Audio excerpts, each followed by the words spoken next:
நம்ம யாருக்கு என்ன பாவம்னு செஞ்சோம்? ஏன் நமக்கு மட்டும் இந்த ஆண்டவன் இவ்வளவு சோதனையை குடுக்குறான்?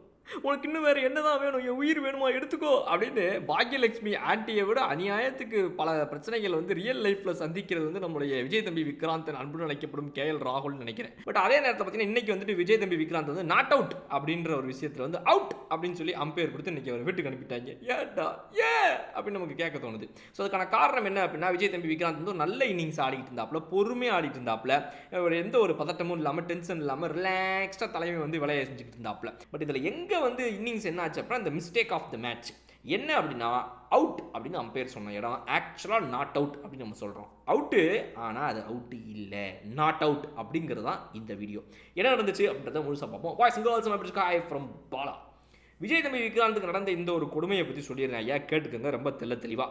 தலைவன் நல்லா ஆடிக்கிட்டு இருந்தாப்புல நம்ம சொல்கிறோம்ல, அது சும்மா நல்லா கிடையாது, சூப்பரான நல்லா. ஏன்னா வந்து மேட்ச் வந்து அவ்வளவு பவுலிங் ஃப்ரெண்ட்லி கண்டிஷனில் இருக்கும்போது அங்கே அவர் விளையாடுனதுன்றது சூப்பர். பட் என்னன்னா இவர் பேட்டு பேடில் வந்து டப்புன்னு தட்டிருக்குது. அந்த இடத்துல தான் பாலு பேட்டை கிராஸ் பண்ணி பின்னாடி போகுது. கரெக்டாக புரியுதுல? கிரிக்கெட் பார்க்குறவங்க எல்லாருக்கும் தெரியும்ல. The same time when the ball crosses the bat hits the pad. யூஸ்வலான கிரிக்கெட் செனாரியோ, ஒரு ரெட் பால் கிரிக்கெட்டில் நடக்கிற சம்பவம்னே கூட வச்சுப்போமே. இங்கே என்ன நடக்குது அப்படின்னா பாலு பேட்டை தாண்டின அடுத்த ஃப்ரேமில் தான் பேடில் வந்து பேட்டு இடிக்குது.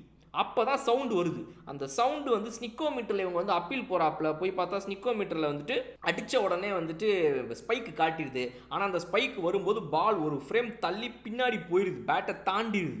பட் இவங்க என்ன சொல்கிறாங்க அப்படின்னா இல்லைங்களே, ரெண்டும் கிட்டத்தட்ட ஒரு ஃப்ரேம் முன்னாடி போனால் பால் பேட்டுக்கு முன்னாடி போயிடுது, பின்னாடி வரல. ஸோ இந்த ஃப்ரேம் வச்சு பார்க்கும்போது இதுதான் பிரச்சனை அப்படின்றாங்க. ஆனால் நேக்கட் ஐயில் பார்த்தாலே தெரியுது, ஸ்ட்ரைட் ஃப்ரேமில் காட்டுறாங்க. அழகாக பேட்டு அந்த பால் தாண்டினதுக்கு அப்புறமா பேடில் டங்குன்னு அடிக்குது. அப்போ தான் அந்த ஸ்பைக்கு வந்து கிரியேட் ஆகுது.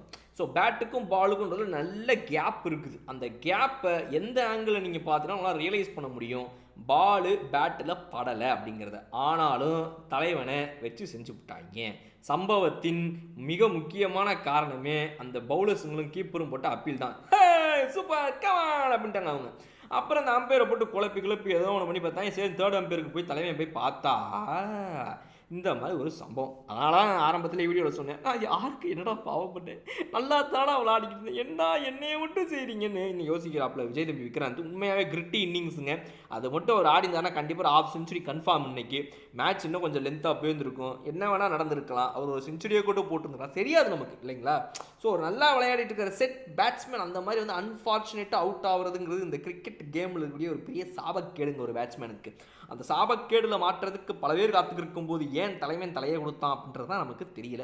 நீங்கள் என்ன நினைக்கிறீங்க? இந்த விக்கெட் வந்துட்டு அவுட் இல்லை அப்படிங்கிற நினைக்கிறீங்களா? இல்லை ஏட்டாக நீங்கள் அது கிளியர் அவுட்டுங்க அப்படின்னு சொல்லி விஜய் தம்பி விக்ராந்தை வச்சு செய்ய போகிறீங்களா? ப்ரூஃப் இருக்குது, காட்டியாச்சு. நீங்கள் என்ன சொல்கிறீங்க? கமெண்ட் செக்ஷனில் சொல்லுங்கள். இன்னொரு சூப்பரான வீடியோ நான் உங்களுக்கு பார்க்குறேன். அது வரையும் பிடிச்சிங்க. ஓகே பாய்.